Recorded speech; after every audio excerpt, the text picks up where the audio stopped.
በአሁኑ ሰዓት ሁላችንንም ሊያስማማን የሚችል አንድ እውነት አለ።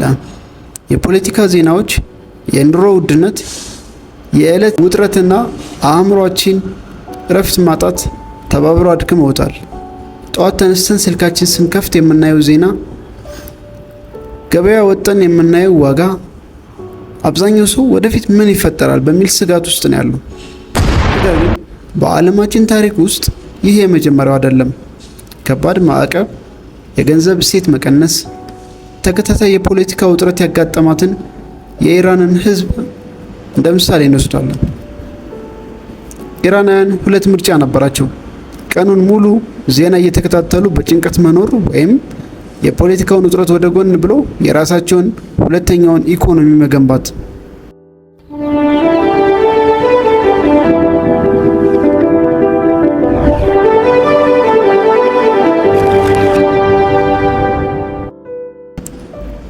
ሰላም ጤና ይስጥልን። እንኳን ወደ ሌንስ 251 በሰላም መጣችሁ። ዛሬ በሌንስ 251 ኢራናውያን ከባድ ቀውስን አልፈው አእምሯቸውና ገቢያቸውን እንዴት እንደጠበቁ እና ለኛ የሚሰጡንን 3 ተግባራዊ ትምህርቶች እንመለከታለን። እስከ መጨረሻው አብራችሁን ቆዩ። የመጀመሪያውና ትልቁ ትምህርት የውጭ ምርቶችን በአካባቢ አማራጭ መተካት ነበር። ኢራን የውጭ እቃዎች ዋጋ ውድ ሲሆን ወጣቶችና አነስተኛ ስራ ፈጣሪዎች ተስፋ አልቆረጡም። ይልቁንም ሰዎች በየዕለቱ የሚጠቀሟቸውን ነገሮች በአገር ውስጥ መተካት ጀመሩ። ከምግብ ማቀነባበር እስከ ግብርና ውጤቶች እንዲሁም አልባሳትና አነስተኛ የቴክኖሎጂ ጥገናዎችንም ጭምር። ይህ ለኛ ምን ማለት ነው? በእኛ ሀገር የውጭ እቃ ዋጋ ሲጨምር እንዲሁም ከውጭ ይመጡ የነበሩ አነስተኛ ቁሳቁሶችን ጨምሮ የምግብ አይነቶች ወይም አገልግሎቶችን በአካባቢያችን ማዘጋጀት ከቻልን ወዲያውኑ የተረጋገጠ ገበያ እናገኛለን። ሁለተኛውና በጣም አስደናቂው መንገድ የኢራን ቡምጋርዲ ወይም የገጠር ኢኮሎጂ እንቅስቃሴ ነው። በከተማ የሚኖሩ ሰዎች በስራና በፖለቲካ ዜናዎች ሲደክሙ የሚፈልጉት ነገር ቢኖር ሰላም እና የአእምሮ እፎይታ ነው። የኢራን የገጠር ነዋሪዎች ትልልቅና ውድ ሆቴሎችን አልገነቡም።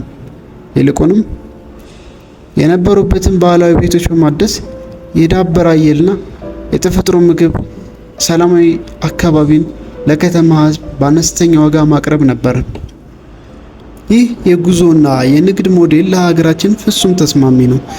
ከከተማ ውጪ በጥቂት ኪሎ ሜትሮች ርቀው የሚገኙ የተፈጥሮ ቦታዎች ወይም የገጠር ቦታዎች ያሏቸው ሰዎች ያለ ትልቅ ወጪ ሰላማዊ የእረፍት ቦታዎችን ማዘጋጀት ይችላሉ። በአሁኑ ሰዓት ውድ የቅንጦት ቦታዎች ሳይሆን አእምሯቸው የሚያርፍበትን ሰላማዊ ተፈጥሮ ነው የሚፈልጉት። የመጨረሻውና ሶስተኛው ማህበራዊ ጥናቶች እንደሚያሳዩት በኢራን በከባድ የኢኮኖሚ ውጥረት በነበረበት ጊዜ አብዛኛው ሕዝብ አንድ ውሳኔ ወሰነ። የማይቆጣጠሩትን የፖለቲካ ዜና መቀነስ እና የሚቆጣጠሩት ላይ ትኩረት ማድረግ።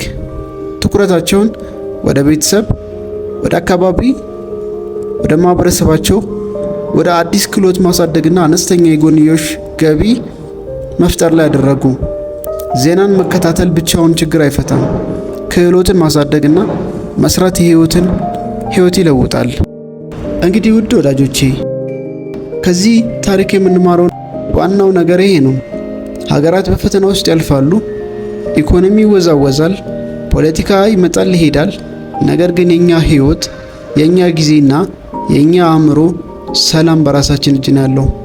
በቀጣይ ክፍሎቻችን በእነዚህ አስተሳሰቦች ላይ የተመሰረቱ አነስተኛ ንግድ ስራዎችን እንዲሁም በአነስተኛ ወጪ የሚጎበኙ ሰላማዊ ቦታዎችን በተግባር ይዘንላችሁ እንቀርባለን። ይህ ቪዲዮ ጠቃሚ ሆኖ ካገኛችሁት ላይክ ማድረግ አትርሱ። ለወዳጆቻችሁ ሼር አድርጉ፣ ኮሜንትም አስቀምጡልን። እናመሰግናለን።